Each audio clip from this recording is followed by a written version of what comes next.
Welcome to Beyond the Press Release, a production of Gorecom, in which we take the time to speak with small cap executives after they put out important news. With us today, happy to have him back because it's felt like a while. Rob Anson, CEO and founder of Fobi AI, trades in Canada under Fobi, F-O-B-I, and for our friends in the US, F-O-B-I-F. For those new to the story, and most of you are going to be, the old timers, the OGs, but we know there are always new people. Here's what you need to know. The company is a global leader in providing real-time data analytics through artificial intelligence to help drive customer activation and engagement in the brick and mortar space. Sounds like a bit of a mouthful, but more than just lip service. The company's already announced this year a strategic alliance with Nielsen IQ to literally transform the retail sector. They entered one of the most significant partnerships in its history with NTT Data, the world's fourth largest telecom company, approved for the Oracle Partner Network, and multiple pilot agreements with the like of Sobeys and Certas. We're going to talk about those. Major financing. What we're here to talk about today, Fobi corporate update includes completion of several pilot tests now in advanced term negotiations, $10.4 million in funding, and uplist to major exchange. Rob, welcome back, man. George, good to be back. How have you been? Because it seems the last one we did was back on May 26th, which for you and I seems like an eternity and could be perceived as a bit of a quiet period, but you've been busier than ever, right? I know I had a lot of shareholders ask me if we broke up. Never. No, all kidding aside. No, we've been extremely busy. It's more of just a fact of heads down. Obviously, we've gone through a major rebranding. As you alluded to, we've got numerous pilot agreements now that are working and we're planning on scaled rollout. So we've had a huge hiring over the last 2 months here. So we're just working on all of our internal processes and getting things in place for tremendous exciting end to the year here. And besides the obvious, and we're going to go talk about pilots and all other biz dev, uplisting, balance sheet, all that. But there are two things I like to look at, two indicators that people should be probably reading into. One is the torrid hiring spree. We know about the executives because those have been press released, but you guys have hired. And then how big is the team now from the last time we spoke? Well, we've added about a dozen positions on the technical side, some key account management positions as well, of course, channel partner managers. We've added to the team to support the TELUS's and SGBs and others that we're working with as channel reseller partners of ours. George, I spent the first 18 months commercializing, refining, tweaking the product.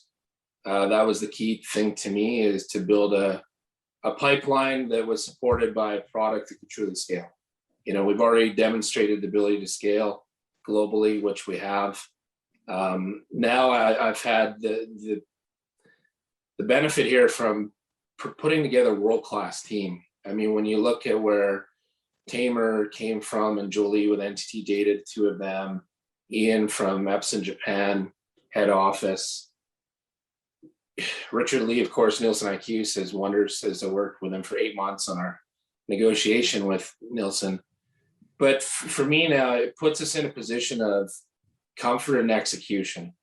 Obviously, as an early stage founder, you wear 15 different hats in a company. Yep. Now I've had the ability to step back, bring in the right people that I don't have to micromanage, that I have full trust and confidence in. And it's given me the ability to look at the broader picture here. I'm sure we'll get into some M&A discussion later on, but building the team to now execute on the vision and the product and the opportunities, as you've alluded to, with some of these large names.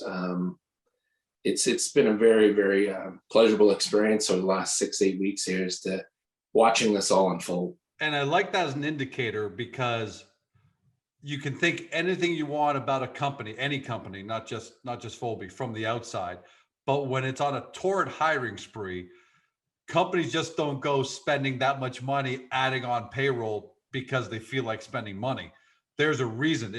We should see that as an indicator, correct? Well, most definitely. No, I got asked about it a lot. I mean, when you start to look at it too, is, I think we've had the highest frequency of news releases of any small cap company over the last year. But that being said, we don't really need more business at the moment. People don't understand the opportunities that we have in the pipeline are so large that for us now, if all we were to do for the next year was to execute on those and meet full scale, company will be in an unbelievable position. Of course, that being said, I'm always pushing the envelope. We've got tremendous amount of interest and queries as things are now reopening, as COVID's, looks like it's disappearing a bit. But no, for us, it's just execution. I mean, I said it's the end of last year. This is all going to be about turning the corner at our biggest year yet. It has been, in my opinion, already. And we're only halfway through the year. So the remainder of the year is exciting because now it's the realization of these revenue commercialized contracts that, of course, the shareholders been waiting for and my board's been waiting for. And I'm happy to report that these are going extremely well.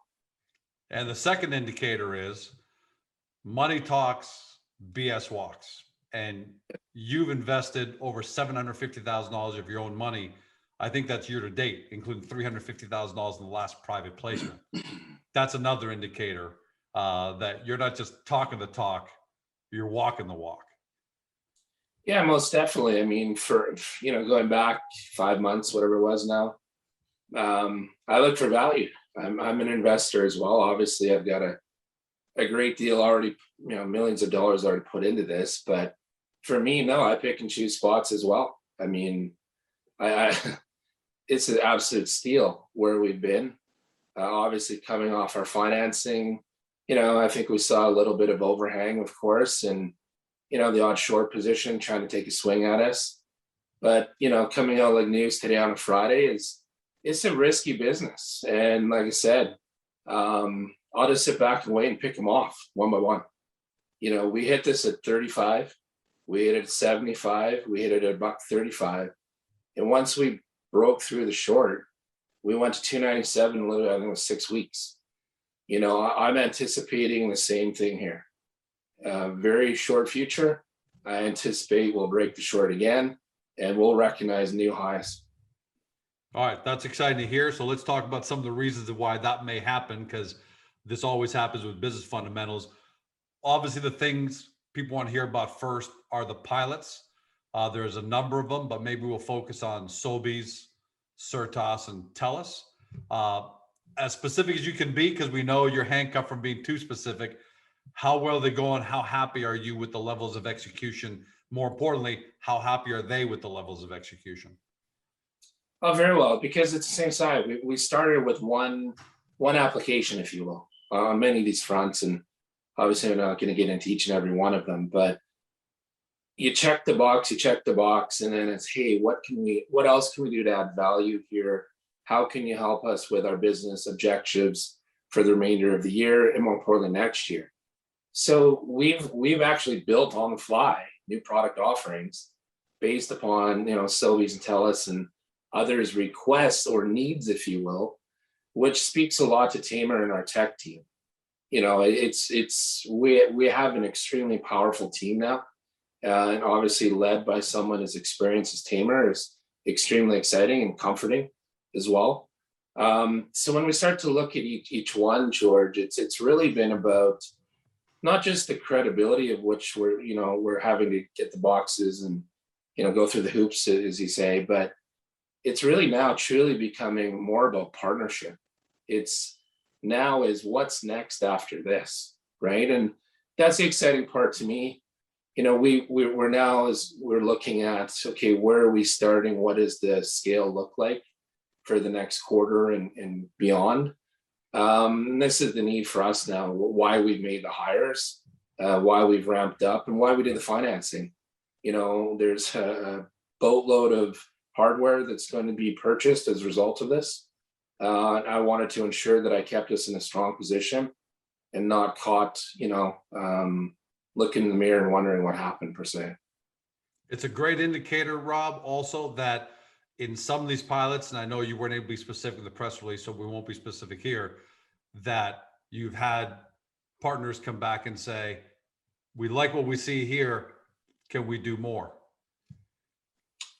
Yeah, for sure. And it's interesting because it's not just when I say partnership, it's the way we're looking at it. Because when you look at a successful collaboration, it's just not the value of today, but more importantly, the transformative value that we bring, for the next 18, 24 months.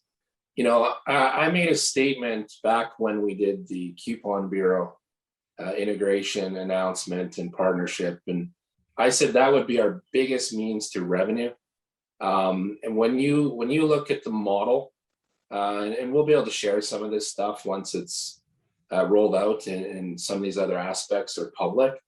But when you look at the numbers around the CPG activation side of our business, the SaaS is great. The SaaS will cover the nut and grow and gain us multiples and stuff. But when you start to look at the revenue associated to the CPG and the promotions and the offers and that feedback of the data exchange, that's where the numbers become absolutely crazy, even discounted. A couple of the groups that you've mentioned here, this is a whole new level of the partnership, which we're working on structuring and finalizing. And these things just don't happen overnight. If this was as simple as, hey, we're going to go plug in 10,000 Fobies across the country, great. That's a matter of 1 week negotiation. And that we've got multiple levels of stuff here that's not even publicly disclosed yet. So, I've been spending the last 3 weeks pretty much with the legal counsel and hanging my hat in their office. But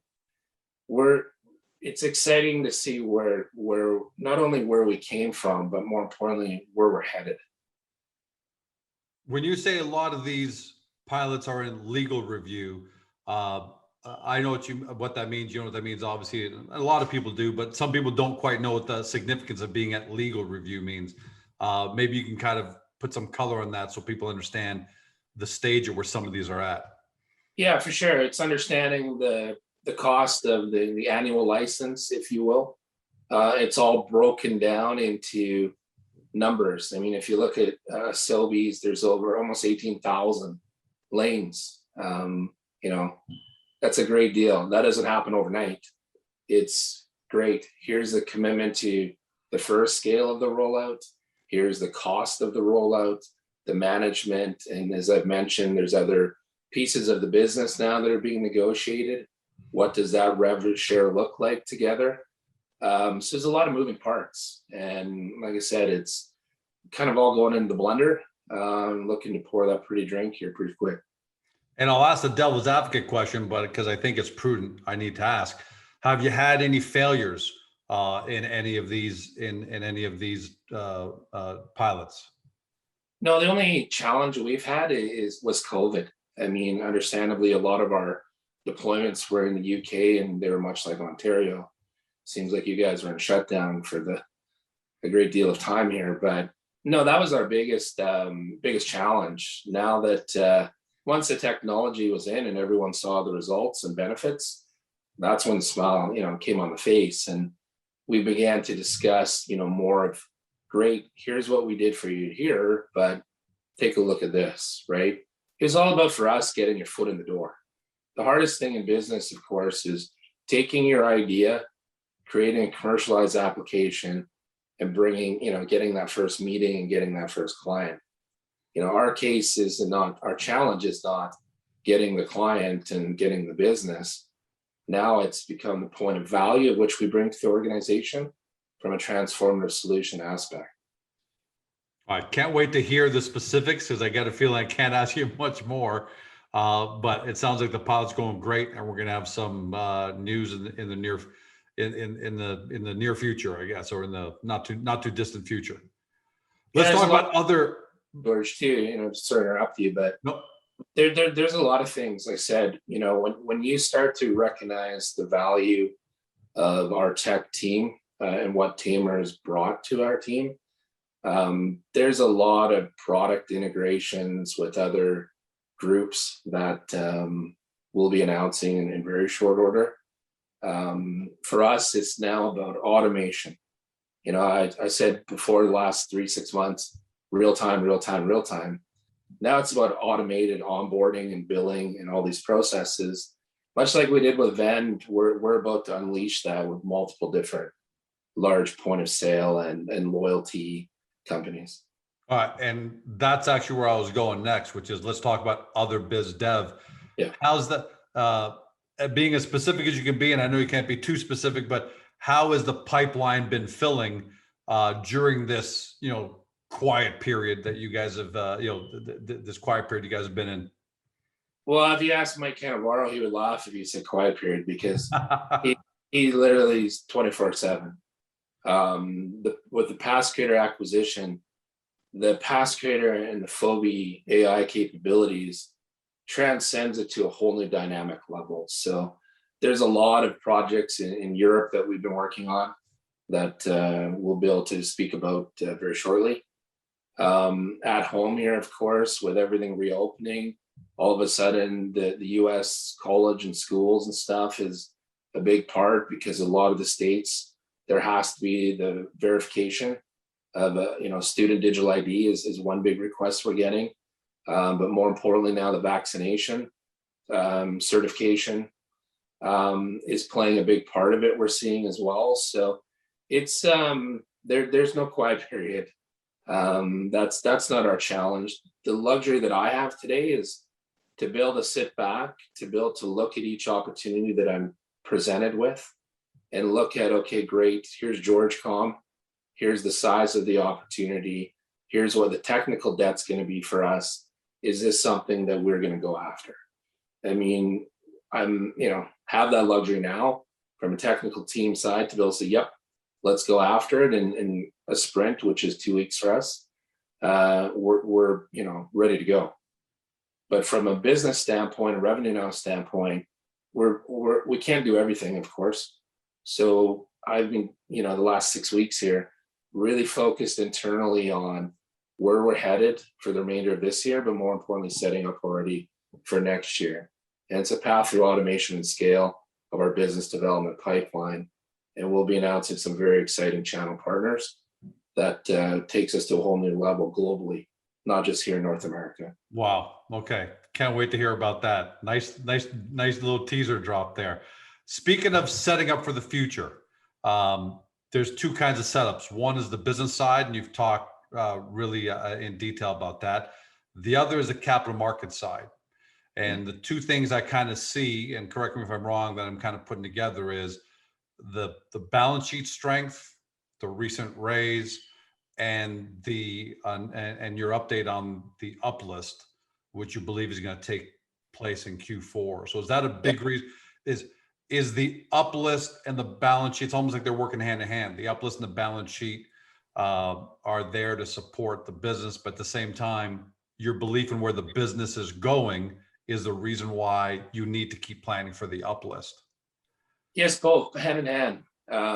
Understand this too, that a lot of the opportunities that we're working on, either finalizing, in near term or perhaps in Q4, they're very significant. There's a great deal of due diligence, and balance sheet plays a big part of it, right? Understanding, great, here's what you guys have from a technical perspective and product and service offering, but are you gonna, is this gonna break the back of the company, right? So for me, that was the reason for the raise. It's to keep in line with where we're heading, keep us in a strong position, and make an uplisting process not a huge burden and stress. It's more of natural progression, if you will, which for us and our board, it's perfect timing. And I think, come Q4 is a perfect time, as we'll be well suited in position now. And some investors were critical of the raise, but I think it's important to point out, and for you to point it out, you need that balance sheet muscle so that you don't scare off customers that you're working so hard to acquire, so hard to impress, only for them to say, man, we like it all, but you might fall apart on us, so we can't take a risk on you. No, 100. That's 100%. I mean, look, I'm still the largest shareholder by a country mile. I mean, I'm pouring money into this left, right, and center, half from day one. So nobody likes dilution. Obviously, I don't either. But it's a necessity. It's the same side of it, like right now. Shorts made a big attempt to drive us below $1. You know, for us, where are you going? I mean, it's not like we need money, so you're not going to drive me into a bad financing. You know, so for me, it's always, George, about keeping ourselves in the strongest position possible at all times. Like I said, I'm not working on today. I'm 6 months down the road, and my focus is already on next year. You know, with our plans for scale and opportunities that I'm looking at and working through right now with lawyers and our team internally, you have to have that foresight. You have to take the money to keep you in that position of strength. I mean, to come out, I think, we're, in all honesty, not to critique other companies, but you see these other uplisting efforts, and all of a sudden they got to announce a $50 million raise to get there. And, you know, that's a big number, right? And for us, I'm happy to do it where we did it. Not really where we did it, of course, with a number perspective, but timing of when we did it, because it's really helped us, I can assure you that, in a lot of these conversations of securing big business. Well, I know when we talk to clients, sometimes we talk to things that we're often asked, how big of a staff you have? Well, how are your resources? Can you handle us? It really is something important, because clients don't want to make an investment in you at the end of the day, only for you not to be able to support it. And then they're scrambling, just trying to save the whole damn thing. Well, that's just it. You know, and that's, to be straight up honest with you, a lot of the reasons for some of the hires we made is because going through the diligence, check, no, missing this position here, this needs to be filled, right? Because they don't want to, you know, put a boatload of money into something and then, you know, understand that there's no plug in the boat and the boat's going down. So, you know, it's been a good collaboration with some of these big opportunities, because, you know, a lot of them just look at it and it's not there, they move on. So it's because of the exceptional value of which we are bringing. And the way I always try to position is, you know, we don't sell our products, we sell partnership, right? Every group has deficiencies. We all understand that. But here, what's needed to gain your business and to gain the trust and as we move forward. Safe to say, most of all the boxes that you think big partners would want checked are now checked. Yeah, we've done everything, George, on our end humanly possible. You know, as you said, I'm extremely confident. Let's just say that of where we're headed here in the next 6 months and next year. There's a lot, like I said, from day one. You know, I've never come out and said we're going to take over the world here in 90 days. I've always said this is not a stock, this isn't a trade, this is, you know, time, right? We've never been in a stronger position than we currently are today.